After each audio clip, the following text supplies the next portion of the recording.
탕더의 검은 밤. 2000년 9월 1일.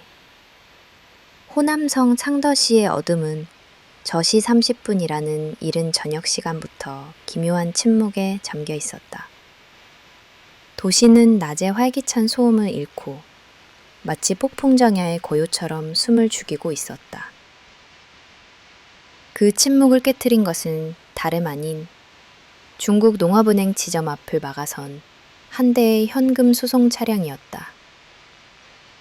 차량이 육중한 엔진 소리가 골목을 울리고 그 소리가 멎자마자 세상은 순식간에 아수라장으로 변했다. 차량 문이 열리고 가이엔 경찰관 2명, 샤오 구이동과 왕 지엔궈의 경계를 늦추지 않으며 내렸다. 운전석에는 경찰관 저우진이 앉아 있었고 은행 지점 안에서는 가이엔 정의 직원 왕핑과 리징이 현금 인수를 위해 문 밖으로 걸어 나오고 있었다. 그들의 발걸음은 일상적이었고 그 누구도 이 평범한 순간이 피로 물들 잔혹한 운명의 시작일 줄은 몰랐다. 바로 그때 마치 땅 밑에서 솟아난 듯 검은 복면을 쓴 한 남자가 불쑥 나타났다.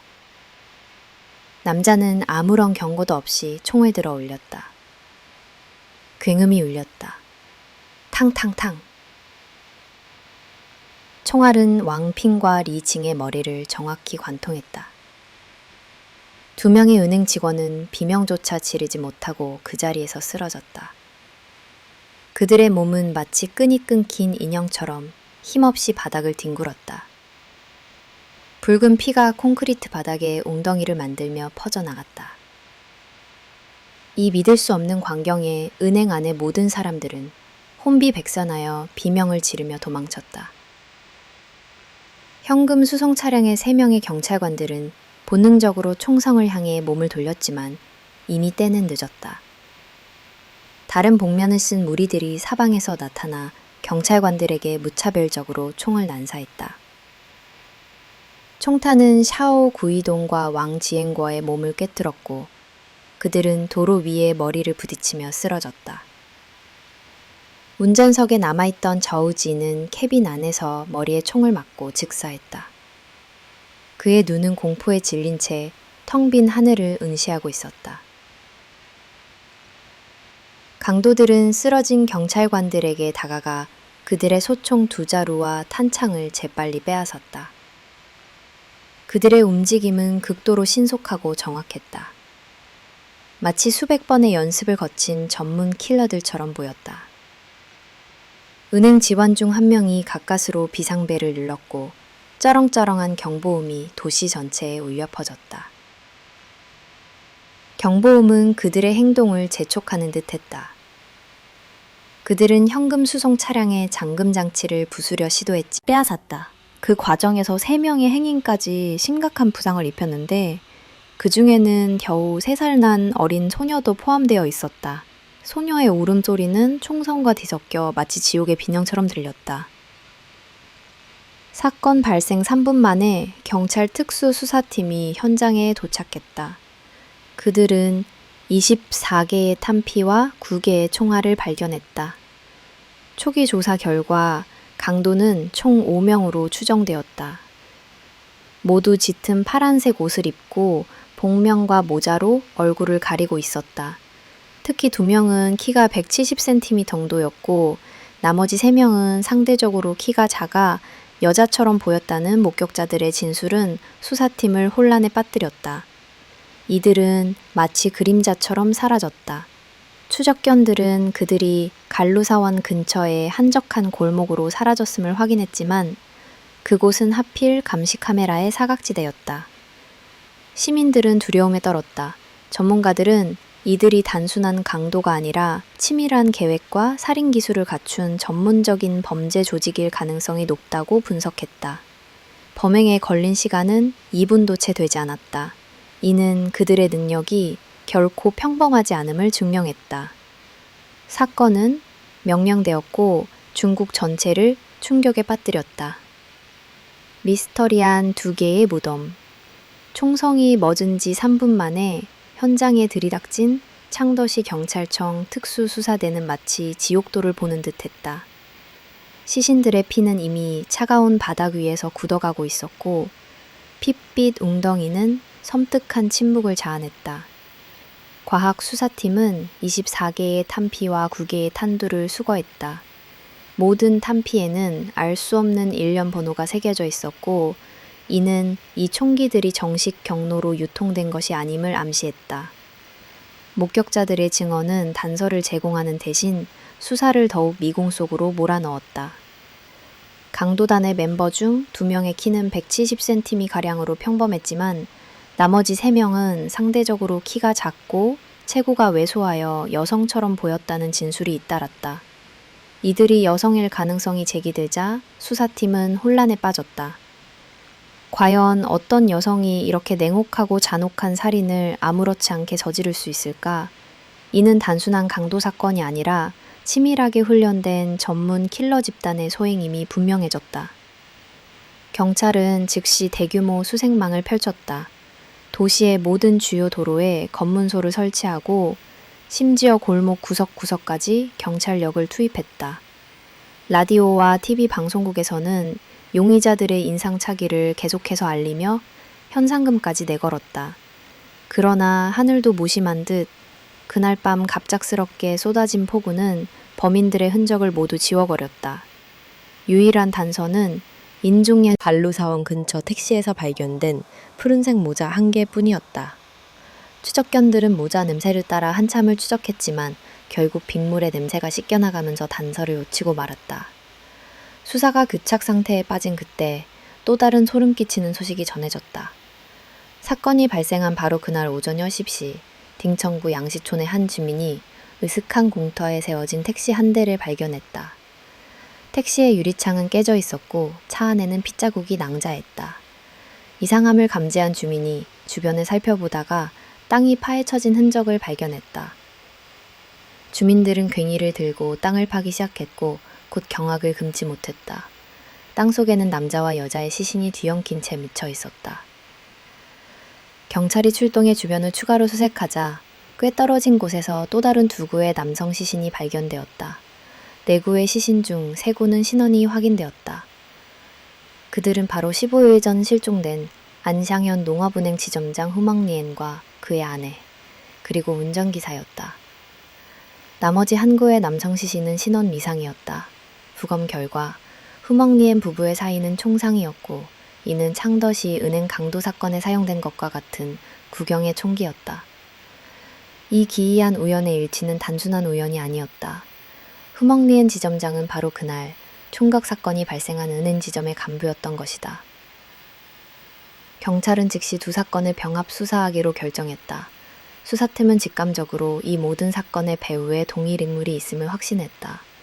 그리고 그 인물은 단순한 강도를 넘어 조직적인 살인과 납치를 일삼는 극도로 위험한 존재일 것이라고 판단했다. 이 사건은 이제 단순한 강도 사건이 아니라 연속 살인 사건으로 전환되었다. 범인은 누구인가? 그리고 그는 왜 은행 지점장 부부를 납치해 잔혹하게 살해한 것인가? 거대한 미스터리의 퍼즐 조각들이 서서히 맞춰지기 시작했다. 허원담, 호텔에 밀고, 도주, 그리고 추격. 창더의 검은 밤을 뒤흔든 잔혹한 2 사건이 병합 수사되면서 경찰은 모든 가능성을 열어두고 용의자들의 흔적을 쫓았다. 사건의 전말을 풀 열쇠는 뜻밖에도 평범한 호텔에서 발견되었다. 9월 3일 창더시의 한 호텔 프런트 직원에게서 제보 전화가 걸려왔다. 그녀는 긴장된 목소리로 말했다. 며칠 전 이상한 손님 4명이 저희 호텔에 묵었습니다. 특히 1명은 총을 갖고 있었어요. 실수로 식당에서 떨어뜨렸는데 제가 똑똑히 봤습니다. 이 제보는 단순한 정보가 아니었다. 그것은 거대한 미로의 입구를 여는 열쇠였다. 경찰은 즉시 해당 호텔로 출동했다. 프런트 직원이 제공한 숙박 기록을 통해 그들은 주동자가 칼 이양의 한 마사지 가게 경비원인 자오정홍이라는 사실을 알아냈다. 경찰이 자오의 주거지를 급습했지만 그는 이미 종적을 감춘 뒤였다. 그의 빈집은 마치 폭풍이 휩쓸고 간 듯 도주의 흔적을 여실히 보여주고 있었다. 자오정후의 행방불명은 그의 혐의를 더욱 굳건하게 만들었다. 수사망은 자오정후의 중심으로 좁혀졌다. 이양 공항국은 그가 반드시 이양 시내 어딘가에 숨어 있을 것이라고 판단하고 도시 전체에 잠복 수사를 펼쳤다. 9월 5일 오전 7시 한 경찰관이 택시를 운전하며 잠복 근무를 하던 중 자오정후의 길거리에서 초조한 표정으로 택시를 잡고 있는 것을 발견했다. 경찰관은 마치 먹잇감을 발견한 사냥꾼처럼 그에게 천천히 다가갔다. 자오는 아무런 의심 없이 택시에 올라탔다. 이양부두로 갑시다. 그는 차가운 목소리로 말했다. 그러나 택시는 미동조차 하지 않았다. 자오정후는 의아해하며 운전자를 쳐다보았다. 그의 눈이 불안하게 흔들렸다. 그는 자신이 앉아있는 차가 경찰 위장 차량임을 직감했다. 창밖으로는 이미 수십 명의 경찰관들이 자신을 포위하고 있었다. 덫에 걸린 쥐처럼 그는 아무런 저항도 하지 못했다. 그의 손은 이미 운명적인 족쇄에 묶여 있었다. 체포된 자오정후는 극도의 공포에 질려 있었다. 그는 예상치 못한 체포에 거짓말을 꾸며낼 틈도 없이 모든 것을 술술 털어놓았다. 그는 공범인 리 재환이 역시 이양에 숨어 있다고 자백했다. 경찰은 즉시 리 저치환의 은신처를 급습했고 그의 집에서 실탄이 장전된 소총 한 자루를 발견했다. 자오정후와 리 저치환의 진술은 일치했다. 그들은 자신들의 우두머리가 창더 안샹현 출신인 이라고 밝혔다. 또한 장진에게는 첸리라는 애인이 있으며 그녀가 그들의 범죄 조직을 도왔다고 진술했다. 그들은 장진이 조직이라는 단어를 자주 사용했고 모든 계획을 자신이 세웠다고 말했다. 경찰은 이들이 단순한 강도가 아니라 거대한 범죄 조직의 일원임을 확신했다. 그리고 그 조직의 수장이 바로 장준, 이 모든 악몽의 진원지였다. 이제 퍼즐의 가장 중요한 조각이 맞춰지기 시작했다. 총각 전, 실종된 은행 지점장 부부, 그리고 복면을 쓴 강도들. 이 모든 사건은 장진이라는 이름 아래 하나로 묶였다. 하지만 장진은 이미 광저우로 도주한 상태였다. 경찰은 이제 거대한 범죄 네트워크의 핵심을 향해 전속력으로 달리기 시작했다. 그의 발자국을 쫓는 경찰의 그림자가 점점 더 깊고 어두운 수면 속으로 빠져들고 있었다. 보이지 걸린 쥐, 그리고 공포의 자백. 이양시내 한복판에서 자오정후를 체포한 경찰은 즉시 그를 비밀 취조실로 이송했다. 그의 얼굴에는 공포와 절망이 교차하고 있었다. 그는 이미 모든 것을 포기한 듯 아무런 저항도 하지 않았다. 경찰관들은 그에게 차가운 물 한 잔을 건넸다. 자오는 벌벌 떨리는 손으로 물잔을 받아 단숨에 들이켰다. 그의 눈동자는 텅 비어 있었고 그 안에는 깊은 심연이 드리워져 있었다. 그가 지닌 공포는 단순한 범죄자가 느끼는 두려움이 아니었다. 그것은 훨씬 더 근원적이고 파괴적인 공포였다. 신문이 시작되자 자오정후는 마치 본물 터지듯 모든 것을 쏟아냈다. 그는 스스로를 덫에 걸린 쥐라고 칭했다. 그의 모든 행동은 자신이 아닌 다른 누군가의 철저한 통제 아래 있었다는 것을 암시하는 말이었다. 그는 자신의 우두머리가 바로 장진이라고 밝히며 그의 존재에 대해 묘사하기 시작했다. 자오의 입에서 흘러나오는 장진에 대한 이야기는 듣는 이들의 등골을 오싹하게 만들었다. 장진은 사람이 아닙니다. 그는 악마예요. 명령에 따르지 않으면 죽음뿐입니다. 자오의 목소리는 희미하게 떨렸다. 그는 장진이 자신의 오른팔인 천시치조차 발가락 하나를 잘라버릴 정도로 무자비하다고 말했다. 그의 눈에는 그 순간의 잔혹함이 생생하게 떠올랐는지 경련하듯 떨렸다. 그는 우리에게 아무렇지 않게 사람을 죽이라고 했습니다. 망설이는 자는 그가 직접 죽이겠다고 했죠. 자오의 자백은 경찰을 더욱 충격에 빠뜨렸다. 그는 장진이 마치 회사처럼 조직을 운영했다고 증언했다. 장진은 스스로를 호남 살인강도 회사 총감독이라고 칭했으며 조직원 각자에게 구체적인 임무를 부여했다. 그의 계획은 완벽했고 실행은 잔혹했다. 그들은 범행을 저지르기 전 철저한 사전 답사를 했고 도주 경로와 은신처까지 미리 준비했다. 자오의 진술은 계속되었다. 그는 장진의 조직이 살인과 강도 행각을 통해 엄청난 양의 무기를 비축했다고 말했다. 그는 공범인 리 저츠안이 역시 이 양에 숨어 있다고 털어놓았다. 경찰은 즉시 리 저츠안의 집을 급습했다. 한 낡은 옷장 속에서 장진이 범죄를 저지르는데 큰 도움을 주었다고 했다. 그녀는 장진이 사준 아파트에 살고 있었고 그곳에는 언제나 무기가 가득했다고 말했다.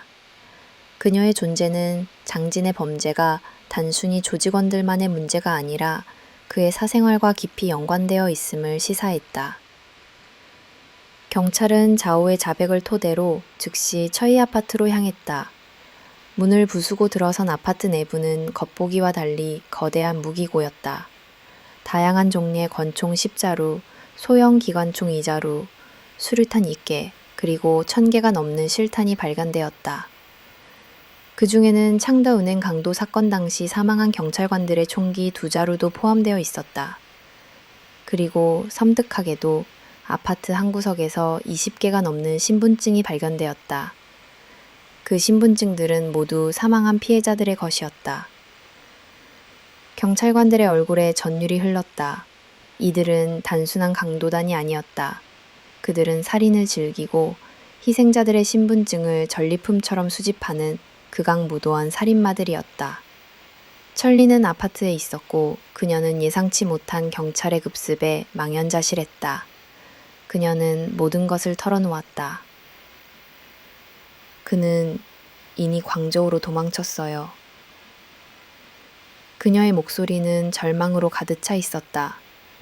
그녀는 사랑했던 남자가 괴물이었음을, 그리고 자신이 그 괴물의 공범이었다는 잔혹한 진실을 직시하고 있었다.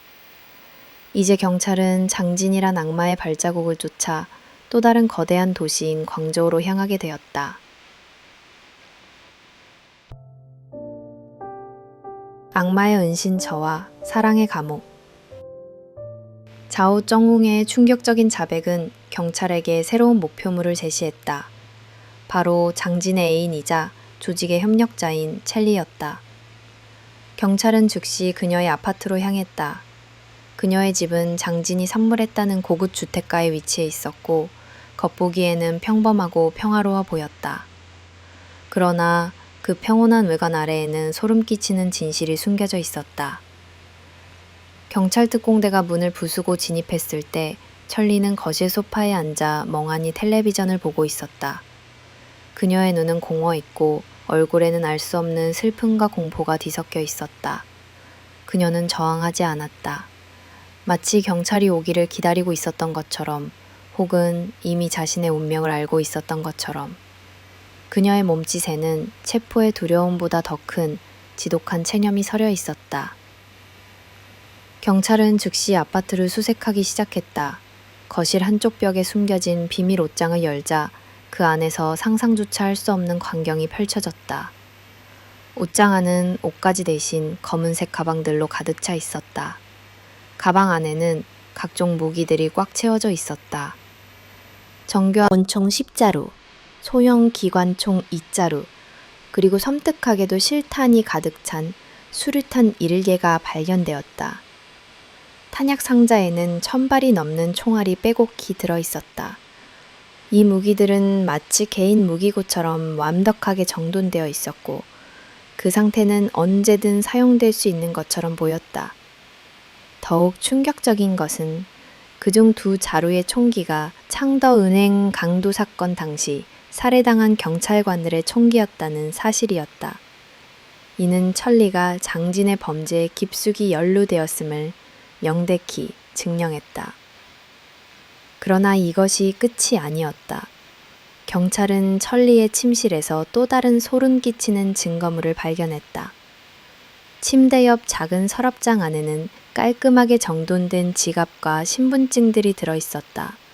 무려 20개가 넘는 신분증이었다. 그것들은 모두 장진 일당에게 살해당한 피해자들의 것이었다. 지갑 속에는 낡은 사진들과 영수증, 그리고 가족들의 연락처가 들어있었다. 마치 트로피처럼 수집된 이 신분증들은 장진의 극악무도한 행태를 고스란히 드러냈다. 취조실에서 천리는 마침내 침묵을 깨고 모든 것을 털어놓기 시작했다. 그녀는 장진이 자신의 삶에 들어온 순간부터 모든 것이 달라졌다고 고백했다. 그는 매력적이었고 돈이 많았으며 그녀에게는 세상의 전부처럼 보였다. 장진은 그녀에게 이 아파트를 사주었고 그녀는 그가 언젠가 자신과 결혼해 평범한 가정을 꾸릴 것이라고 믿었다. 하지만 그녀가 알지 못했던 것이 있었다. 장진은 그녀를 사랑하는 동시에 그녀를 자신의 범죄 도구로 사용하고 있었다. 그녀는 장진의 지시에 따라 그의 범행을 도왔고 무기를 숨겨주는 역할을 했다. 그녀는 장진이 다른 사람을 때리고 협박하는 것을 보았지만 그가 총으로 사람을 죽이는 순간에는 항상 다른 곳에 격리되었다. 그는 절 믿지 않았어요. 계획을 세울 때마다 절 화장실에 가두곤 했어요. 천리의 목소리에는 깊은 슬픔과 배신감이 묻어 있었다. 은행 강도 사건이 일어나던 날에도 그녀는 화장실에 갇혀 있었다고 했다. 그녀는 그제서야 자신이 사랑했던 남자가 단순한 남자가 아니라 악마였음을 깨달았다. 그는 그녀를 감금하고 통제하고 자신의 잔혹한 행위로부터 철저히 분리시켰다. 그녀의 사랑은 감옥이었고 그 안에서 그녀는 자신도 모르는 사이 공범이 되어 있었다. 천리의 자백은 장진이 이미 광저우로 도주했다는 사실을 알려주었다. 그는 범행 직후 다른 애인인 이안지와 함께 도피했다는 것이다. 경찰은 즉시 수사망을 광저우로 확대했다.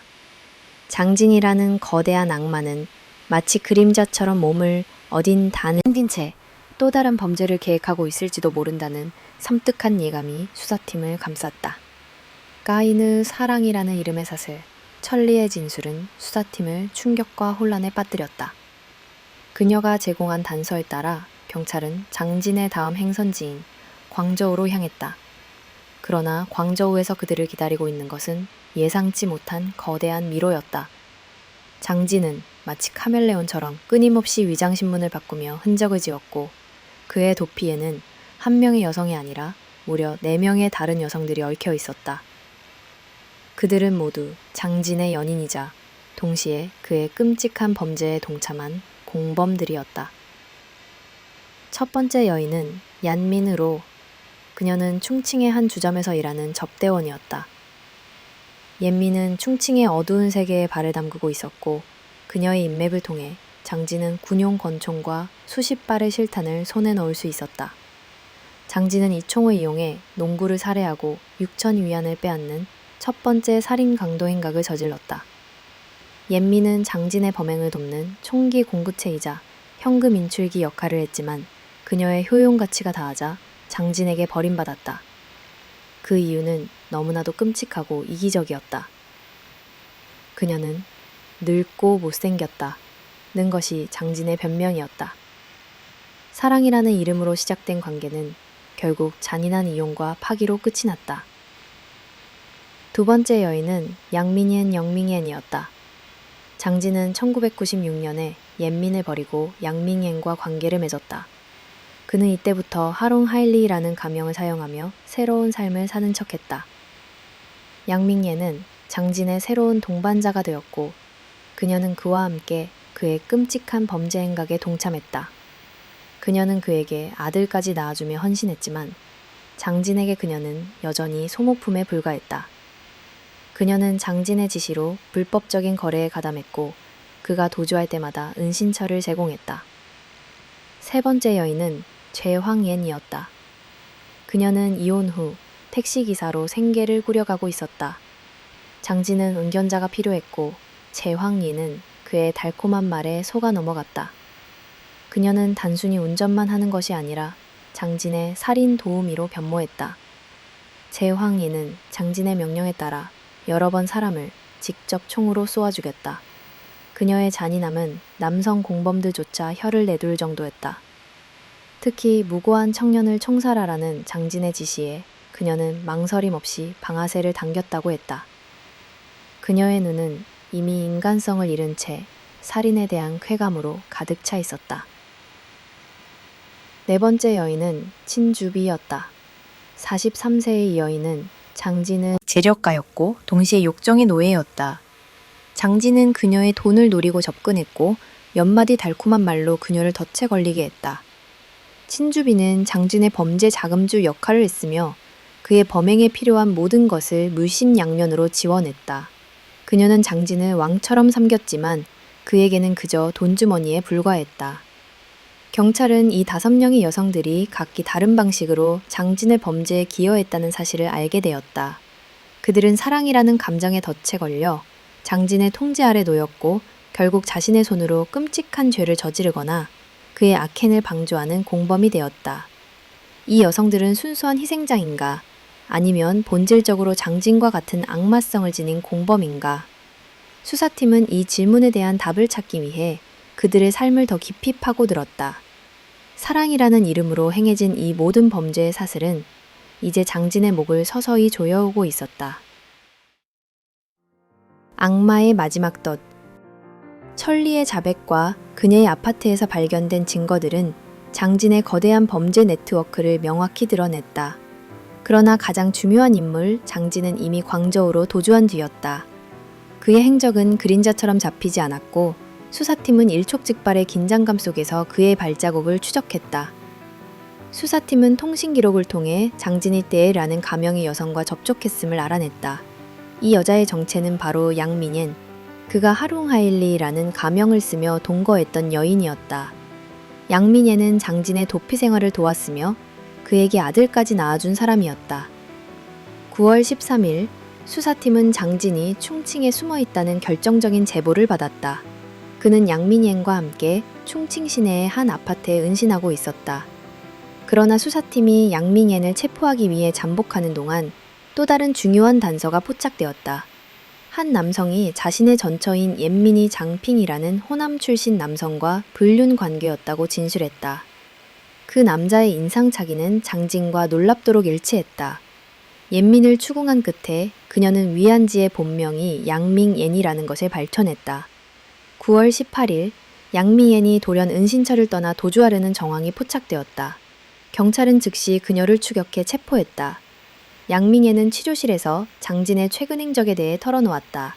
그녀는 9월 5일에 장진을 마지막으로 만났으며 그가 산타나 승용차를 6만 위안에 팔고 도피 자금을 마련했다고 자백했다. 그들은 9월 18일 제외하여 함께 도망치기로 약속했던 것이다. 하지만 양밍옌이 약속 장소에 나타나지 않자 장진은 직감적으로 그녀가 체포되었음을 눈치챘다. 그는 즉시 또 다른 애인인 최황옌에게 연락했다. 그는 최황옌에게 돈과 무기를 챙겨 약속 장소로 오라고 지시했다. 장진의 계획은 치밀하고 잔혹했다. 그는 최황옌을 희생양으로 삼아 경찰의 추격을 따돌리고 자신만 빠져나가려 했던 것이다. 그러나 장진의 모든 계획은 이미 경찰의 손바닥 안에 있었다. 최황옌의 통화 기록을 추적한 경찰은 즉시 매복 작전을 펼쳤다. 9월 19일 저녁 약속 장소에 나타난 장진과 최황옌은 경찰의 포위망에 꼼짝없이 걸려들었다. 장진은 마지막 순간까지 저항하려 했지만 이미 모든 출구는 차단된 상태였다. 그는 허탈한 표정으로 무기를 내려놓았다. 그의 얼굴에는 더 더 이상 총감독의 오만한 표정 대신 모든 것을 잃은 패배자의 그림자가 드리워져 있었다. 경찰은 즉시 장진과 최항례의 의진처를 수색했다. 그곳에는 다량의 총기와 실탄, 그리고 각종 위장복과 가발, 위조 신분증들이 발견되었다. 그러나 가장 충격적인 것은 경찰이 그곳에서 발견한 책들이었다. 장진은 무기 제작법, 전투기술, 그리고 범죄 심리학 등 범죄와 관련된 서적들을 탐독하고 있었다. 그는 단순한 범죄자가 아니라 스스로를 무장시키고 심리전을 연구하며 경찰의 수사 방식을 완벽히 꿰뚫으려 했던 것이다. 9월 20일까지 경찰은 장진과 관련하여 10명 이상의 공범들을 추가로 체포했다. 그들은 장진의 범행을 도왔거나 그의 범죄로 이득을 취한 자들이었다. 유일하게 도주 중이던 오른팔 첸 스칭도 10월 7일 그의 처가에서 체포되었다. 이로써 8년간 중국을 공포에 떨게 했던 창더 9.1 현금 수송차 강도살인 사건의 모든 용의자들이 마침내 사법의 심판대에 오르게 되었다. 장진은 체포되었지만 그의 눈빛은 여전히 차가웠다. 그는 자신이 회사를 세웠고 총감독으로서 모든 것을 지휘했다고 자랑스럽게 말했다. 그의 자백은 앞으로 펼쳐질 더 끔찍하고 소름 끼치는 진실들을 예고하고 있었다. 이 거대한 범죄의 미스터리는 이제부터 시작이었다. 악마의 탄생, 그리고 그의 신념. 장진이 체포된 후 경찰은 그를 비밀신문실로 이송했다. 차가운 강철 의자에 앉은 그는 여전히 미동도 하지 않았다. 그의 눈빛은 텅 비어 있었지만 그 속에는 깊고 어두운 심연이 감춰져 있었다. 신문관들은 그의 눈에서 일말의 죄책감이나 후회도 찾아볼 수 없었다. 그는 마치 자신이 저지른 모든 잔혹한 행위가 당연한 일인 것처럼 보였다. 신문이 시작되자 스스로의 입으로 자신의 삶을 이야기하기 시작했다. 그의 목소리는 나직했지만 그 안에는 어린 시절부터 쌓아온 증오와 분노가 응축되어 있었다. 1966년 8월 5일, 그는 호남성 창더시의 가난한 농가에서 태어났다. 그는 이복 형제들 사이에서 자랐고 늘 차별과 외면을 당했다. 그들에게 장진은 이방인이었고 그들의 차가운 시선은 어린 장진의 마음에 깊은 상처를 남겼다. 그는 그때부터 세상에 대한 뿌리 깊은 증오를 키웠다. 그의 어머니는 자궁암에 걸려 죽어가고 있었다. 어머니의 마지막 소원은 고기 환자 수프를 한번 먹어보는 것이었다. 그러나 아버지와 형제들은 돈이 없다는 이유로 그 작은 소원마저 외면했다. 24살의 어린 장준은 어머니를 위해 반 친구들의 동전 호전을 훔쳐 시장에 가서 고기 몇 덩이를 사왔다. 어머니를 위해 끓인 따뜻한 수프는 장진에게 유일한 사랑의 기억이었다. 그 순간 그는 세상에서 유일하게 자신을 사랑해주는 어머니를 지키기 위해 무슨 짓이든 할 수 있다고 다짐했다. 성장하면서 장진의 증오는 폭력으로 발현되기 시작했다. 그는 학교 공부에는 전혀 관심이 없었고 대신 무술에 심취했다. 그는 소림사 영화에 나오는 무술 동작을 따라하며 매일같이 몸을 단련했다. 그의 폭력성은 점점 더 심해져 그는 갱스터라는 별명을 얻으며 주먹으로 모든 것을 해결하려 했다. 그는 성역짓할 때 외국인 관광객의 가방을 훔치려다 그를 거칠게 폭행하고 옷까지 벗긴 사건으로 소년원에 들어가게 되었다.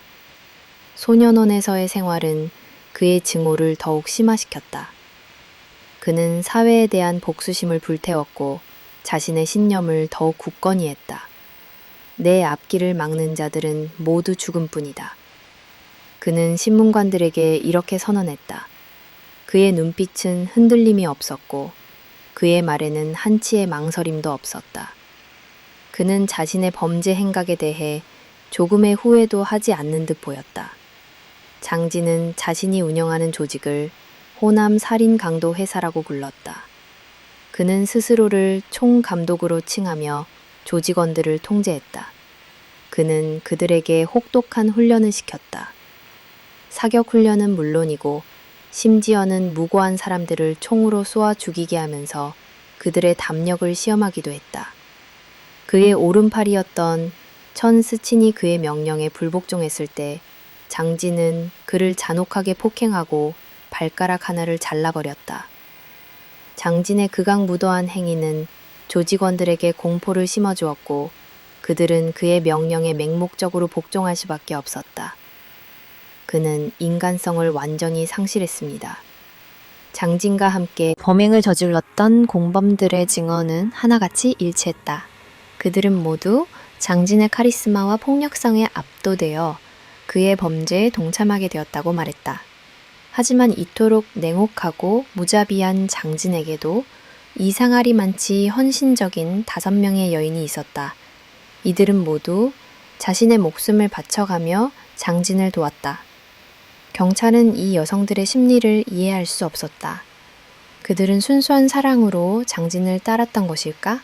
아니면 그들 역시 장진과 같은 악마성을 지니고 있었던 것일까? 사랑과 증오, 그리고 파멸의 경계에 서 있던 이 여성들의 이야기는 앞으로 펼쳐질 또 다른 비극의 서막을 알리고 있었다.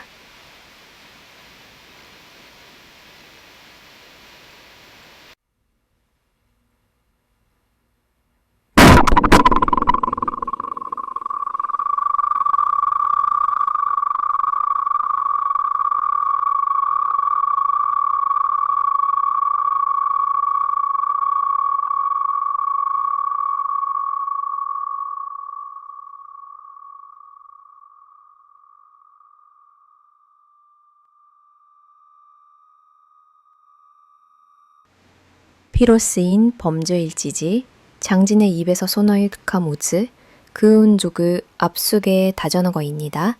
치영지간 정여 공병이 이종은 가진의 진리가 자모에서 오다따 자신의 여위 있었다.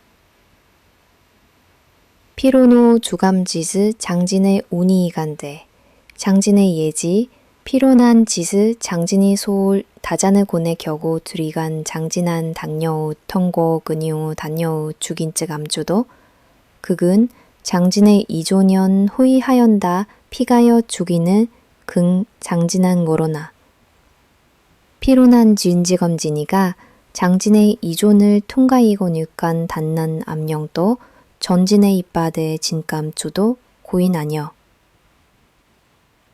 피로난 중들도 장진의 이조년 탄도로 묻고도 장진의 고다이 한오조리 김원 자신을 탕진의 항오조 장진의 이조녀 탕진의 이조년 고우다파 한오조리 장진의 이조년 탕도로 묻고 가이 장여우 두리간 장여우 죽인쯔감 주도 장진의 이조년 창도로 묻고도 장진의 고 다이 장여 죽인쯔감 주도 장진의 이조년 탄도로 묻고 가이 장여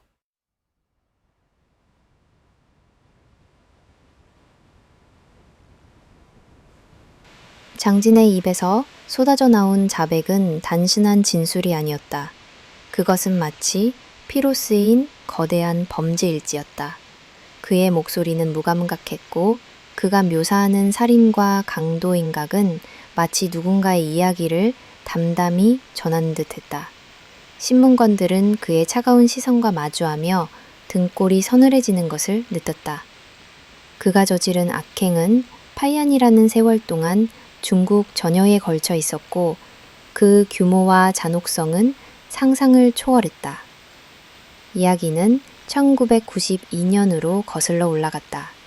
장진의 첫 번째 범죄는 그가 직접 만든 조악한 총을 들고 신성인 담배 도매 시장을 털면서 시작되었다. 그는 시장에서 총을 쏘아 한 노인을 다치게 한 후 도주했다. 그가 느낀 것은 두려움이 아니었다. 오히려 생애 처음으로 맛보는 스릴과 권력의 감각이었다. 그 성공적인 도주는 그를 더욱 혼독하며 자신의 범죄 기술을 연마했다. 그는 자신의 사업을 확장하기 위해 잔혹성을 극대화시켰다. 1994년 여름, 그는 구형 권총을 구입한 후 2달 뒤 매춘부들을 산으로 유인해 총살하며 새로운 총의 성능을 시험했다. 이 사건은 단지 그의 잔인성을 시험하기 위한 것이었다. 피해자의 삶과 죽음은 그에게 아무런 의미가 없었다. 1995년, 장진은 옌민과 함께 충칭으로 갔다. 그들은 은행에서 돈을 인출하는 남성을 총으로 쏴 죽이고 5만 위안을 빼앗았다. 얼마 후 그는 또 다른 여성인 친주비를 새로운 동료로 끌어들였다. 이들은 충칭의 한 유명 쇼핑몰에 있는 보석 가게를 털기로 계획했다. 그들은 백주대낮에 보석 가게에 침입해 경비원을 총으로 쏘아 죽이고 35만 위안 상당의 보석을 훔쳤다. 도시 전체가 충격에 빠졌지만 장진은 오히려 자신의 작품에 만족하는 듯 보였다. 그는 범죄를 사업처럼 운영했다. 그는 동료들을 모집하고 각자에게 역할을 분담했다.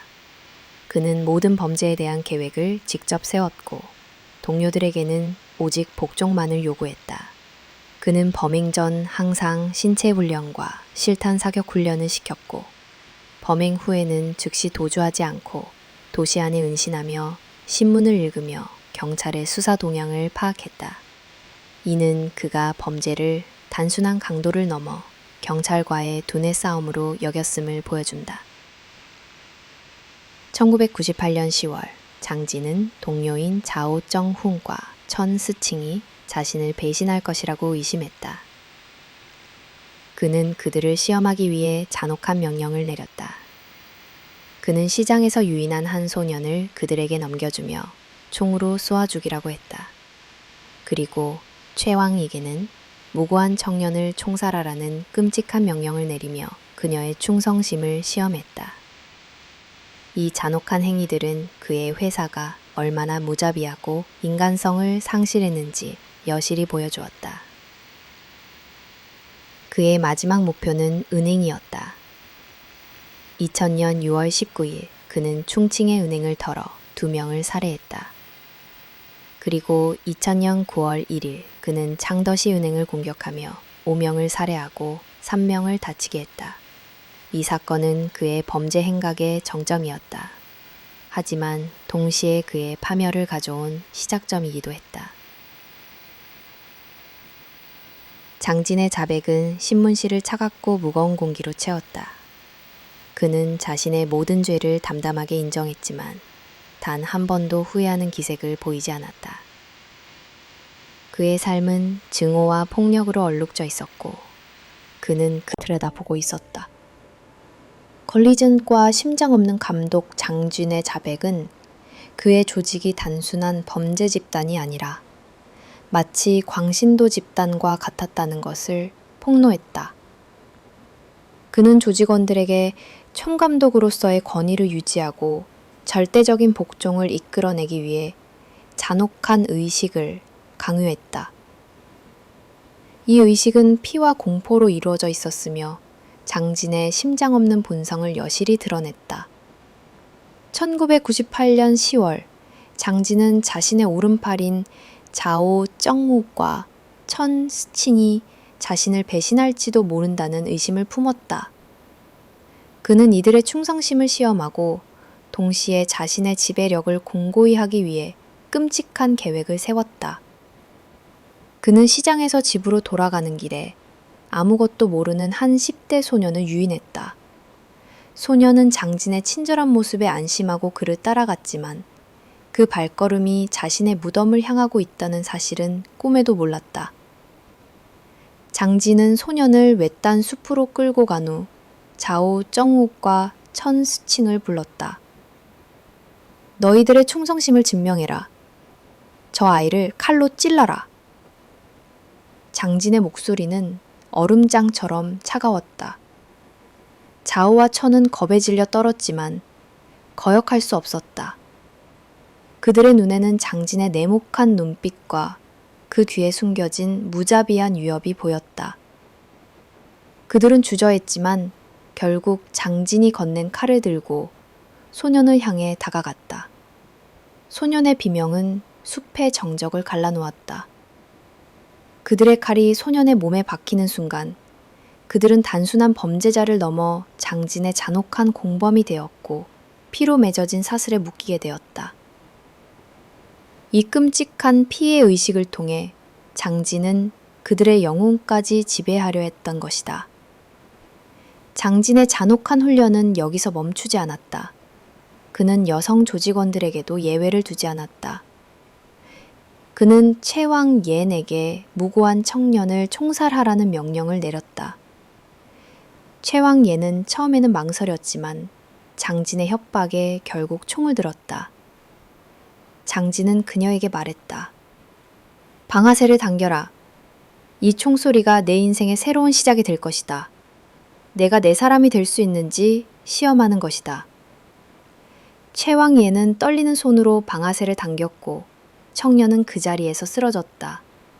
그 순간 그녀의 영혼은 장진에게 완전히 넘어갔다. 그녀는 더 이상 평범한 여성이 아니었다. 그녀는 살인에 대한 죄책감 대신 묘한 쾌감을 느끼는 장진의 충실한 살인 기계로 변모했다.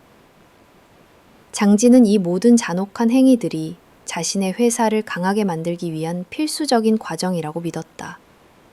그는 조직원들의 양심과 인간성을 드러나는 힘뿐만 아니라 내면의 공포를 통해 조직을 통제했다. 만약 누군가라도 그의 명령을 거역하면 그는 그에게 극심한 고통을 가하거나 즉시 제거했다. 그의 오른팔인 천수층의 발가락을 잘라버린 사건은 장진의 잔혹성과 철저한 통제력을 보여주는 단적인 이였다. 장진은 신문관들에게 자신의 범죄 철학을 거침없이 이야기했다. 세상은 역육강식이다. 힘이 없으면 죽거나 노예가 될 뿐이다. 나는 노예가 되기 싫었다. 그래서 나는 나만의 규칙을 만들었다. 내 규칙은 간단하다. 나를 따르거나 죽거나. 그의 눈동자는 빛을 잃은 채였고 그 안에는 인간적인 감정이라곤 쳐다볼 수 없었다.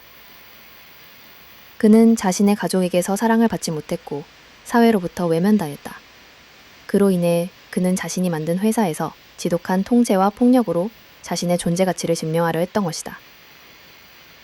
장진의 자백은 신문실을 공포와 전율로 가득 채웠다. 그는 살아있는 악마였고 그의 조직은 피와 폭력으로 유지되는 지옥이었다. 그가 저지른 모든 잔혹한 행위들은 단순히 돈을 위한 것이 아니라 자신의 뒤틀린 신념을 충족시키기 위한 일종의 예술과도 같았다. 그는 자신이 곧 법이자 질서라고 믿었으며 자신의 앞에 무릎 꿇지 않는 자는 모두 제거되어야 한다고 생각했다. 그러나 그의 시대는 이제 끝이 났다. 그가 만든 잔혹한 왕국은 무너졌고 그는 마침내 자신이 그렇게도 경멸하던 법의 심판대 위에 서게 되었다. 핏빛 기업의 그치. 장진의 신문은 그의 범죄 조직이 단순한 강도당이 아닌 치밀하게 계획된 기업이었다는 사실을 폭로했다. 그는 스스로를 총감독이라 칭하며 조직을 운영했고 그가 세운 규칙은 어떤 대기업의 경영 철학보다도 냉혹하고 철저했다. 이 핏빛 기업의 목적은 오직 하나, 돈과 권력을 무자비하게 획득하는 것이었다. 장진은 조직원들을 충원할 때 철저하게 자신의 기준을 적용했다. 그는 감정적이고 나약한 자들은 배제하고 오직 돈과 폭력에 대한 욕망이 강한 자들만을 받아들였다. 그는 그들에게 혹독한 신체 훈련을 시켰다. 매일 새벽 조직원들은 무거운 역기를 들고 달리거나 총을 들고 사격 훈련을 해야 했다. 장진은 그들에게 말했다. 세상은 먹고 먹히는 정글이다. 약자는 죽고 강자만이 살아남는다. 너희는 모두 강자가 되어야 한다. 그의 말은 단순한 조언이 아니라 생존을 위한 절대적인 명령이었다. 무엇보다도 장진의 범죄 기업을 특별하게 만든 것은 그가 모든 범행을 마치 비즈니스 프로젝트처럼 다루었다는 점이었다. 그는 무작정 범행을 저지르지 않았다. 매번 새로운 범행을 계획할 때마다 그는 먼저 목표물을 철저하게 분석했다. 그는 은행, 금은방, 현금 수송 차량의 보안 시스템과 인력 배치, 직원들의 근무 습관, 그리고 주변 지형까지 완벽하게 파악했다. 심지어 범행에 사용할 차량과 도주 경로까지 세밀하게 설계했다. 창더시은행 강도 사건 때 그들이 총을 쏘고 현장을 벗어나는 데 걸린 시간은 2분도 채 되지 않았다. 이는 그들의 계획이 얼마나 정교했는지를 여실히 보여지는 증거였다. 장준의 기업은 범행 후의 행동 또한 치밀했다. 보통의 범죄자들은 범행 직후 최대한 멀리 도주하지만 장진은 달랐다. 그는 도시 안에 은신했다. 그가 머문 곳은 위장 신분을 통해 얻은 은신처였다. 그는 마치 굶주린 짐승처럼 지역 신문을 사서 읽었다. 신문에는 그의 범죄에 대한 기사가 매일같이 실렸고 그는 기사를 꼼꼼히 읽으며 경찰의 수사 방향을 분석했다. 경찰이 어떤 단서를 포착했는지, 목격자의 증언은 무엇인지, 수사팀의 규모는 얼마나 되는지 등을 파악하며 그는 다음 계획을 수정하고 보완했다. 이것은 단순한 호기심이 아니라 경찰과의 두뇌 싸움에서 이기기 위한 치밀한 전략이었다. 그는 자신의 조직원들을 통제하기 위해 피해의식을 이용했다. 자오정훈과 천스칭에게 무고한 소년을 살해하도록 명령하고 처항엔에게는 아무 죄 없는 청년을 총으로 쏘게 했다. 이 잔인한 행위들은 조직원들의 인간적인 감정을 파괴하고 그들을 장진의 명령에 맹목적으로 복종하는 심장 없는 도구로 만들었다. 그들은 피로 맺어진 사슬에 묶여 장진에게서 벗어날 수 없었다. 그의 기업은 충성심을 돈으로 사는 것이 아니라 공포와 살인으로 주입했다. 장진은 신문관들에게 자신을 가장 성공한 기업가라고 칭했다. 그는 자신의 범죄를 사업으로 여기고 살인과 강도를 상품으로 취급했다. 그의 사업은 8년 동안 막대한 부와 권력을 가져다 주었다. 금은방에 털어 35만 위안의 손에 넣었고 은행에 습격하며 수백만 위안을 강탈했다. 그는 범행으로 얻은 돈을 사치스러운 생활에 사용하고 여러 명의 애인에게 집을 사주며 자신의 힘을 과시했다. 그러나 결국 그의 기업은 붕괴했다. 아무리 치밀한 계획과 잔혹한 규칙으로 이루어졌다고 해도 법과 정의의 힘 앞에서는 무너질 수밖에 없었다. 장진의 자백은 그의 기업이 얼마나 사악하고 무자비했는지를 여실히 보여주었다. 하지만 그의 이야기는 단순히 한 범죄자의 자백으로 끝나지 않았다. 그것은 괴물이 어떻게 자신의 뒤틀린 욕망을 사업이라는 이름으로 정당화하려 했는지를 보여주는 끔찍한 기록이었다. 그의 핏빛 기업의 붕괴는 정의의 승리였지만 동시에 인간의 추악한 본성을 되새기게 하는 서늘한 교훈을 남겼다. 크라울스피로스는 결말, 그리고 그림자의 소멸, 창더의 밤을 뒤흔든 총성으로부터 8년, 그리고 장진이 체포된 지 8개월 이후는 2001년 4월 21일, 마침내 핏빛 그림자들의 심판의 날이 밝았다. 법정은 장진과 그의 일당 18명으로 인해 무겁고 차가운 공기로 가득했다. 방청석에는 수많은 유가족들이 앉아 있었다. 그들의 눈에는 슬픔과 함께 정의가 실현되기를 바라는 간절한 염원이 담겨 있었다. 검찰은 장진 일당이 저지른 죄를 하나하나 읊어나갔다. 그들이 저지른 범죄는 무려 수십 건에 달했고 살해 및 부상 피해자의 수는 50명을 넘어섰다. 증거물로 제출된 서류만 해도 100개가 넘는 파일철에 담겨 있었으며 높이 3m, 무게 200kg에 달했다. 이 거대한 서류 더미는 장진이라는 악마가 얼마나 많은 이들의 삶을 파괴했는지를 무언의 언어로 증명하고 있었다. 법정은 그들의 끔찍한 범죄 행각에 대해 듣는 것만으로도 전율했다. 판결이 내려지는 순간 법정의 모든 시선은 장진에게로 향했다. 그는 여전히 미동도 하지 않았다. 그의 얼굴에는 어떤 감정도 드러나지 않았다. 그는 자신이 저지른 모든 죄가 법의 심판을 받을 가치가 없다고 생각하는 듯 오만하고 냉소적인 표정을 짓고 있었다. 그는 세상의 법을 조롱하며 스스로가 곧 법이라고 믿어왔기 때문이다. 피고인 장진에게 사형을 선고한다. 판사의 차가운 목소리가 법정에 울려 퍼지자 방청석에서는 유족들의 울음과 함께 안도의 한숨이 터져나왔다. 장진은 사형 선고를 듣고도 표정 하나 변하지 않았다. 그는 마치 자신의 죽음이 이미 정해진 운명이라는 것을 알고 있었던 것처럼 보였다. 그와 함께 범죄에 가담했던 13명의 동범들 또한 사형을 선고받았다. 장진의 5명의 여인들 중 3명, 친주비 옌민 그리고 샤왕옌 역시 사형을 선고받았다. 그들은 장진의 범죄를 도왔을 뿐만 아니라 직접 살인을 저지른 죄가 인정되었다. 그들이 한때 사랑이라고 믿었던 감정은 결국 그들을 끔찍한 파멸로 이끌었다. 양밍예는 사형유예 2년을 선고받았고 이후 무기징역으로 감형되었다가 모범수로 복역하며 15년형으로 감형되었다. 그녀는 아들을 낳았고 그 아이의 존재가 그녀의 삶을 지옥에서 조금이나마 구원해 준 것처럼 보였다. 그리고 장진 중 장진에게 가장 헌신했던 젤레는 범인 은닉 및 비호죄로 9년형을 선고받았고 모범수로 복역하며 4년으로 감형되었다. 그녀의 형량은 다른 공범들에 비해 가벼웠지만 그녀의 영혼에 새겨진 상처는 평생 치유되지 않을 것이다. 그녀는 사랑했던 남자가 악마였음을 깨달았고 그 깨달음은 그녀에게 가장 큰 형벌이었다. 2001년 5월 20일 장진과 그의 일당 13명은 사형이 집행되었다. 그날의 하늘은 맑았지만 그들의 마지막 가는 길은 어둡고 쓸쓸했다. 총성이 울리자 8년 동안 호남을 짓눌렀던 검은 그림자가 마침내 소멸되었다. 그들이 남긴 것은 잔혹한 범죄의 기록과 함께 수많은 유가족들의 지울 수 없는 상처였다. 장진이라는 괴물은 사라졌지만 그가 남긴 질문은 여전히 남아있다. 그는 왜 그렇게 반했을까? 그가 주장한 것처럼 가족에게서 받은 상처와 세상에 대한 증오 때문이었을까? 아니면 그의 내면에 원래부터 잠재되어 있던 악마성이 깨어난 것일까?